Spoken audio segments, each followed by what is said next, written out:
September 26, 1983. A Soviet satellite reports a US nuclear missile launch. The world is seconds away from annihilation. One man has to decide: report it or risk everything by staying silent. His name was Stanislav Petrov, and this is how he saved the world. In the early 1980s, the Cold War was heating up. Both the US and the Soviet Union had thousands of nuclear weapons, each powerful enough to level entire cities. The strategy was called mutually assured destruction. If one side launched, the other would fire back. No one would survive.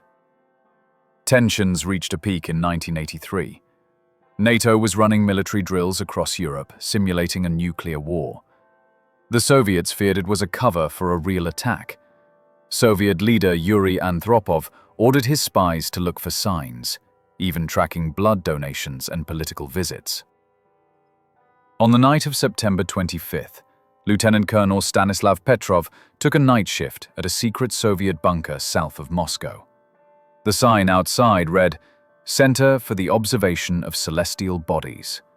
In reality, it was the control room for the Soviet Union's early warning satellite system, codename Oko. Petrov wasn't a typical soldier. He was a scientist, an engineer, and a systems analyst. He helped design the very warning system he now had to trust with his life. Just after midnight, everything changed. The system reported a missile launch from the United States, then a second missile, then 3 more.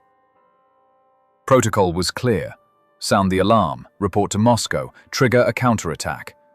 But Petrov hesitated. Something didn't feel right. Why would the Americans fire just one? That's not how a first strike works, he thought. The computers said it was real, but there was no confirmation from ground radar, no visual proof. Petrov had to decide: trust the machine or trust his instincts. Minutes passed. The pressure was unbearable. If he was wrong, Soviet cities would be wiped out. But if the system was wrong, millions of innocent lives would be lost for nothing. He picked up the phone and made the most important call of the Cold War. "It's a false alarm." Then he waited. 17 long minutes, the time it would take for a missile to arrive. No explosions, no attacks. Petrov was right. An investigation later found the cause. Sunlight reflecting off high-altitude clouds over Montana had tricked the satellite's sensors. It was a rare and terrifying coincidence. Petrov was reprimanded for not logging the incident properly. No medal, no public recognition, just a quiet warning to keep silent. He left the military a year later, lived modestly, cared for his ill wife, sometimes had to scavenge for food.